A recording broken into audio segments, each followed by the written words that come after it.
நிறைய அம்மாக்கள் இந்த தப்ப பண்றீங்க. முக்கியமா இந்த 4 தப்பு. ஃபர்ஸ்ட், நான் எவ்வளவோ கஷ்டப்பட்டுட்டேன், அந்த கஷ்டம்லாம் என் குழந்தை படாம வளரணும். நான் என் குழந்தைக்காக எல்லாத்தையும் சாக்ரிஃபைஸ் பண்ணிக்குவேன். குழந்தைக்காக எல்லா சாக்ரிஃபைஸும், எல்லா கம்ஃபர்ட்டும் என் குழந்தைக்கு நான் தருவேன். என்னால முடிஞ்ச அளவுக்கு எவ்வளோ கம்ஃபர்டபுளா, எவ்வளோ நல்லபடியா குழந்தைய வச்சுக்கணுமோ அப்படி வச்சுக்குவேன்.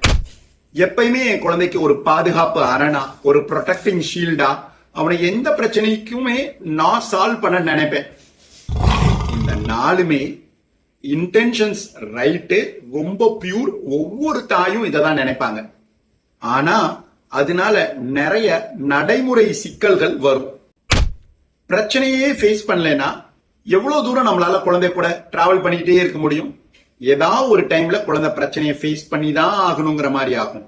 சோ குழந்தையுடைய எல்லா பிரச்சனையும் நம்மளுடைய பிரச்சனைகளா நினைக்கிறத முதல்ல நிறுத்திட்டு குழந்தைக்கு சப்போர்ட் கொடுக்கலாம், அசிஸ்டன்ஸ் கொடுக்கலாம்.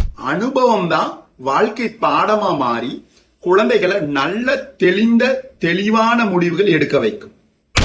சாக்ரிஃபைசிங் மதர் குட் மதர் கிடையாது.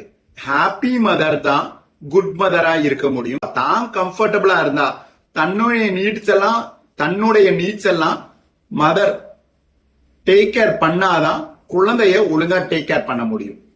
எல்லா கம்ஃபர்ட்டையும் குழந்தை கொடுத்துட்டா குழந்தை அப்புறம் பின்னால எப்போ அட்ஜஸ்ட் பண்ணிக்கிறத, அடாப்ட் பண்ணிக்கிறத, ரியல் வேர்ல்ட ஃபேஸ் பண்ண முடியும்.